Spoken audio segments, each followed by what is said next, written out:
Today we have the 2018 BMW 1 Series. This vehicle has done just under 53,000 miles.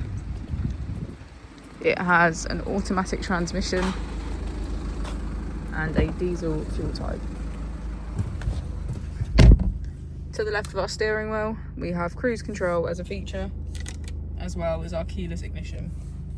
On the right, we have voice control, automatic wipers, and automatic headlights. Moving on to our screen, we can access navigation. Navigation is not active. Media, and communication. If we put the vehicle into reverse, we can see that it comes with front and rear parking sensors. Just below, we have our AC with heated seats on either side. If we press our mode button, we can switch between Sport Plus, Sport, Comfort, and Eco Pro. As we go into the back of the vehicle, we can see that it has a full leather black interior.